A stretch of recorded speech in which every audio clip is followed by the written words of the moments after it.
Stephanie Zima here, Walk It Free. Talking to you today a little bit more about emotions because we have Self Love Week, you guys. We have Self Love Week, and it's really, really important to speak a little bit more about how to process our emotions in our life, such as joy and sadness and fear and anger and so many more, right?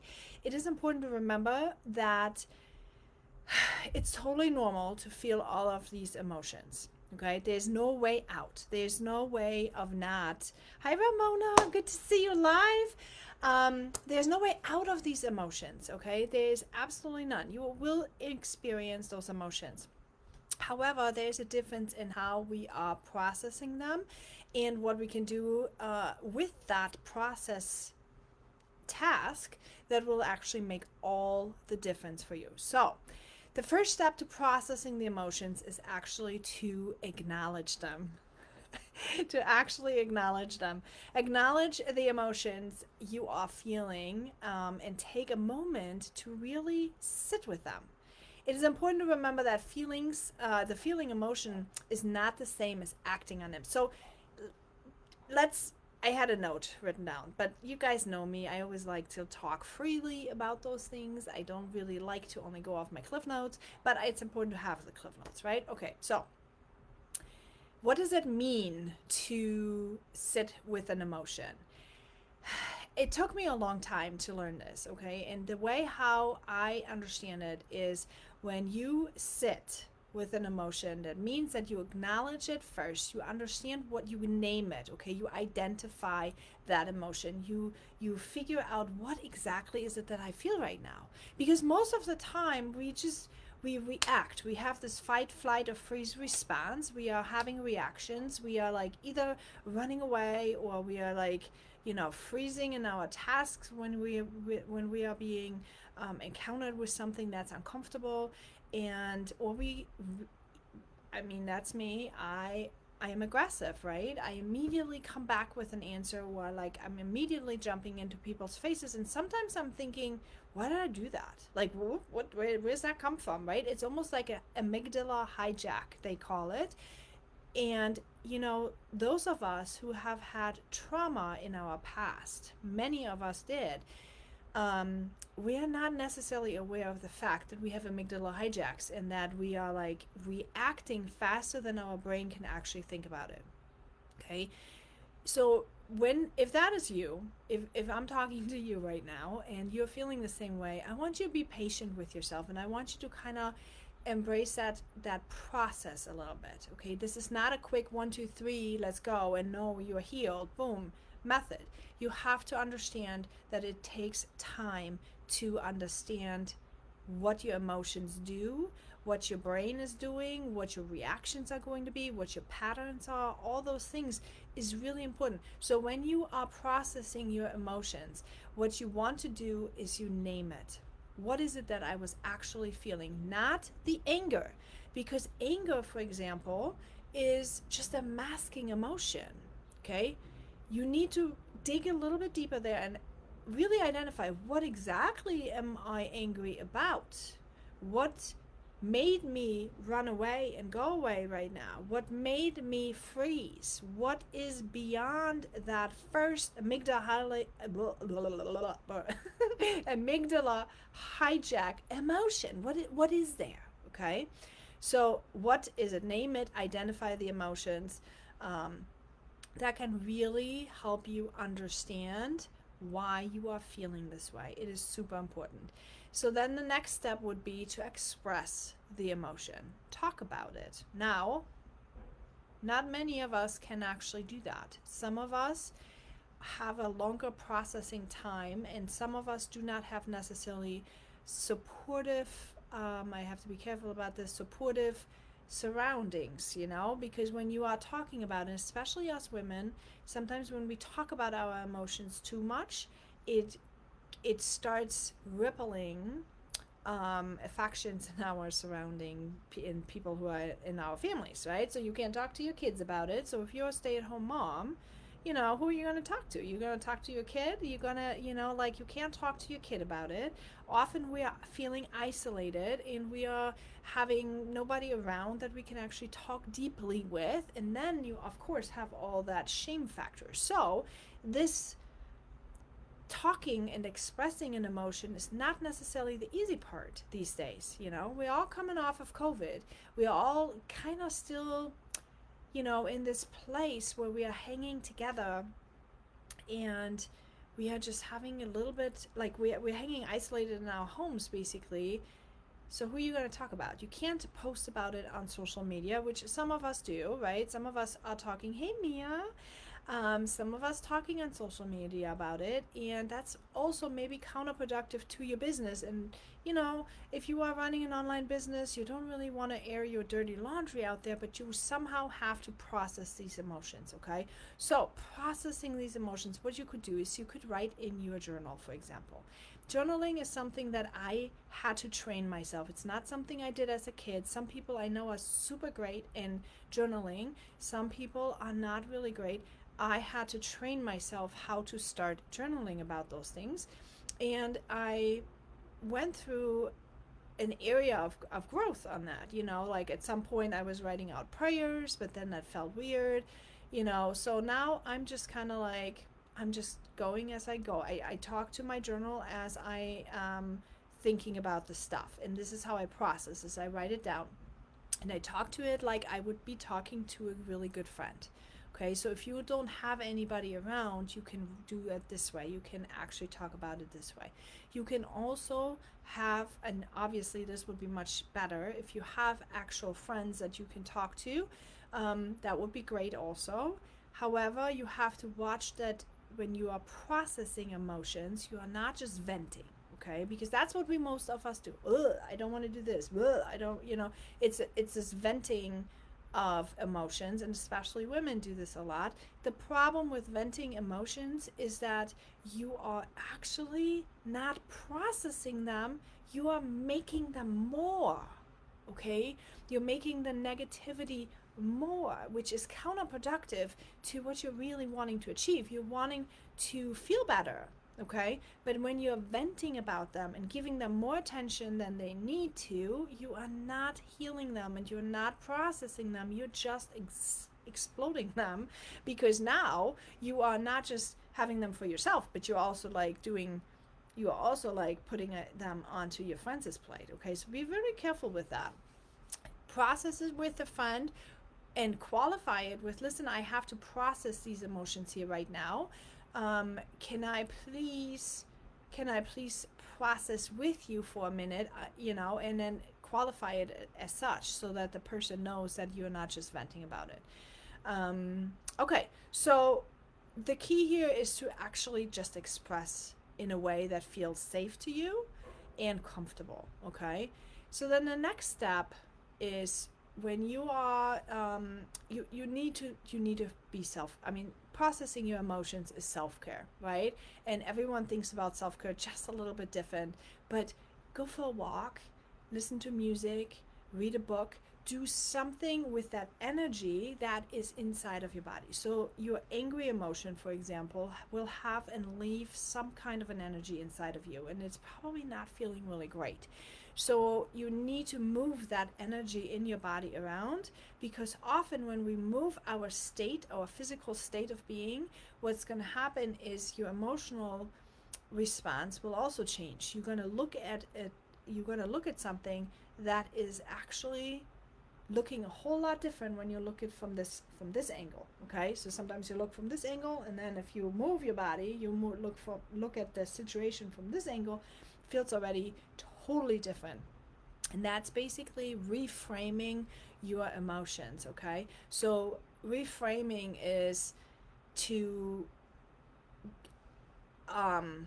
what's the right word for it, consider an opportunity for growth and learning, instead of only looking at it negatively.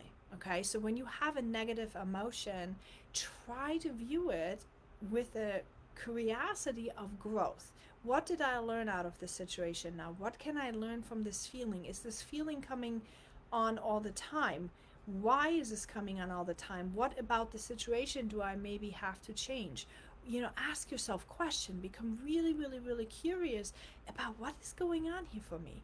Why is this happening? I love all these birds, by the way. They're flying by my window. So if you see me like looking up or something, it's usually that, you know, a bird is flying by or something. It's super, super cool. Yeah, so that's basically what you need to do. Reframe it and watch for the patterns. Watch for the patterns that are happening for you, okay? When you have those patterns, they give you clues, right? They give you clues of where do you need to grow? Where are you already amazing at? Where do you feel joy? Where do you do you feel joy? Do you feel joy more most of the time, or do you feel angry most of the time? Do you feel resentful, or do you feel contentment? Do you feel drive and motivation, or do you feel procrastination and fear?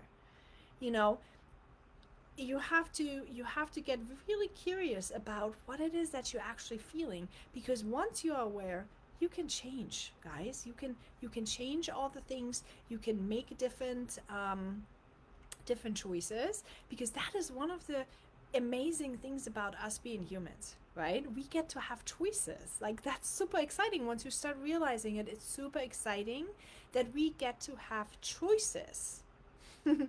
You know, like when you think, I read this somewhere the other day, animals, they don't get to have the choice. They wake up, like, look at the bunnies, okay? Bunnies are joyful, right? I feel bunnies are joyful. Bunnies wake up in the morning and they have just one purpose in life, and that's to survive and to eat and to not procrastinate, blah, blah, you know what I mean. Bunnies. Anyway, I digress. So, I don't know why I was just thinking about bunnies. I thought it was funny. Anyway, do me a favor, drop in the comments if you watch this as a replay. I will go live now. I decided instead of noon at 11:30 every single day, so that it is going to 11:30. So it's going to be a little bit easier for you all to hop on. And if you watch it on a replay, like if you do walking in the lunch break, okay, get out. This weather is amazing. Sunshine is great. Go walking, go running, do something. Listen to me while you drive in the car, or while you are doing a walk, or some other time. Do something with it, but learn and deal with your personal development, because that is really everything. Okay, whether or not you're in network marketing, or you are a mom at home, or you are, a dad at work, or, whatever it is, personal development, being really clear about what you love, what you laugh about, what you learn, what you hate even, right? Even when the things that you hate will give you a clue, don't do that anymore. Do something else with your life, okay? If you binge watch a lot and you realize you're numbing your emotions a lot, okay, because you're not feeling good, those are clues. Those are clues for you to go and do something else, okay? Go do something else. Life is beautiful. Life is amazing. But too many of us are stuck in negative emotions, right? We are stuck here in these negative emotions because we don't know how to process them properly. We don't even know what to name them. And, I have to tell you a quick story on the end. Yesterday I drove down to pick up my where was I going? I think I was dropping my children off somewhere. Was I dropping them off or picking them up? One of the two. I don't know. I was driving. No, I had them on car. I was going to sports. Yes, I always go to sports in the afternoon. So anyway, I was out there driving, and there was this car behind me, and that car constantly creeped up on me. And I was like, man, I have the children in the car. I was getting uncomfortable with them. And I couldn't really see who that was. And I couldn't see who that was. And so I moved over to the side and I just waved to go past me, because I figured obviously they were in a hurry, right? Obviously they were in a hurry. So I passed to go, and hello. So, I was just like, no, I'm not going to put you in my video. I'm sorry. So yeah, anyway, so then I was waving them past. This lady, and it was a woman, guys, this lady pulled next to me, and started screaming at me, "What did you say? What did you say?" And I was just like, woo, someone is really super angry here right now. Guys, it's very dangerous sometimes, and that what I'm seeing is that people's emotions are rising so much. The pressure, it's like a pressure cooker, right? When you not deal with your if you are not dealing with your emotions, you are going to be in a like a pressure cooker. You will eventually blow up, you will eventually hurt somebody, you will eventually either hurt you or others. That's just how it is, okay? And there's no need for it because you are able to change that for yourself, right? Christy, I see your comment. You are stuck. If you're feeling like you're stuck, you need to take inventory. You have to take a second. You need to sit down and figure out, what is it that I am stuck with? Is it my finances? Is it my love life? Is it my family? Is it, what exactly is it that you're stuck with? Okay? And then once you have that figured out, you figure out, where do you want to go? What is it that would make you feel less stuck? Okay, not completely. I mean, yes, sometimes we have these crazy dreams of, like, I want to be a millionaire and that's going to make me feel so much better. Yeah, we all want to be millionaires, but is that a reality? That's not your next step. Your next step is going to be what? Exactly identified. What will make you feel a little bit less unstuck? Then you have a gap, right? You have this gap in between this and that. What actions can you take that will make you not so stuck? Okay, what actions can you take daily to do it? See, here's the problem. Most people know what they need to do. Most people just don't do it. And the question is, why are you avoiding it? Why are you not doing it? What pain is there for you that needs to be healed? And guys, sometimes we think we need to heal. We can't heal the pain. And I'm going to be living proof and tell you right now, you can heal a lot of trauma. You can heal a lot of pain. And you don't need anybody else to do that necessarily. Yes, it's always one way to help. When you have somebody who can help you guide you through, that's why I always recommend you have a coach, you have a mentor, you have somebody who's been and walked that walk, right? But even if you can't afford it, or even if you can't, like, you're not in the position to hire a mentor or a coach right now, or even a psychologist, because I mean, let's get real, you even have to pay there. You have co-pays you have to do. If you can't afford that either, that does not mean you can't heal. You can heal. And I'm telling you how you heal. You have to first start identifying, what is it that you're dealing with. You could also go and get resources from libraries, for example. One of the really good books that I was reading was actually from Dr. Phil. It was Family Code, I believe it was. And that was one of the really good books that, like, guided me in the very early stages on that, through my healing journey. And healing is really nothing more than processing the emotions, identifying the emotions, processing the emotions, and then reframing them. Okay, you hear us talking about vision, mission, and values, or you hear me talk about this a lot, and other people in the personal development range. But it's really gaining clarity on what we are expecting, because when we are feeling stuck and when we are feeling hurt, is because our needs are not met. Okay, some of our needs, and I've talked about this yesterday a little bit, so go back yesterday on the video. If you haven't watched it, watch the video from yesterday. Go onto my YouTube, subscribe, make sure you are there, or if you're on my email list, you get it emailed, so check in your emails. Make sure you are in there, because yesterday I talked a little bit about the pyramid of needs, the hierarchy of needs, right? Where are your needs not met? Where are you feeling stuck? Is it the physiology? Is it your safety and security? Is it your love and belonging, your self-esteem, your self-actualization? Where are you stuck? What are you feeling about it? Sit with the emotion, process it, figure out, where do you want to go? What steps need to happen in between? Who can help you to achieve those steps? And then just start walking. Okay? And if you can't walk because you're still procrastinating, by the way, my procrastination challenge is still going on this week. If you need some information, you can hop in there, message me, okay? It's only $19.95. It's not expensive. So that is okay. So what? Yeah, I'm gonna coach you right now. So what if you're stuck at everything? Okay, you start somewhere, Christy.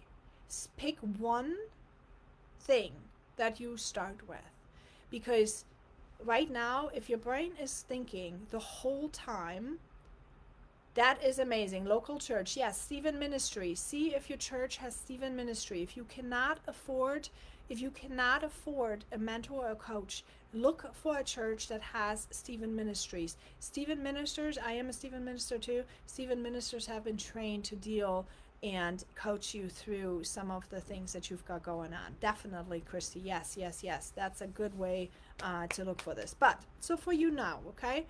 Start with something. Start with something that you can win at. Okay? So you have all these areas. Take a piece of paper and write them all down.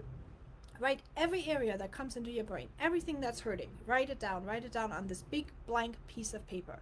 And then once you have it on your piece of paper, what I want you to do is I want you to categorize it on 1 through 10. Let's say 1 to 10. Maybe you have more than 10, but 1 to 10, let's start there. Category. What is the most painful one? What comes next? What comes next? What comes next? What is most pressing? What would give you the fastest result if you would be dealing with it right now? And you start there, okay? And then you take step by step by step by step, take those away, okay? That's how you do it. That's how you do it. You start one where, and then you celebrate in between. And when I say celebrate, it's like, yay, I dealt with this piece of trauma. No, you become clear about what is it that you're dealing with? Are you dealing with resentment? Are you dealing with anger? What emotion are you dealing with? And then you are processing that emotion. Always ask yourself, what is it that you need? Okay? When you feel really, really angry, what would make you feel a little less angry, and what is it that you are actually angry about? Maybe you need to forgive somebody. Maybe you need to let resentment go. Maybe you need to if it's something in the past, often it's resentment and often it's forgiveness.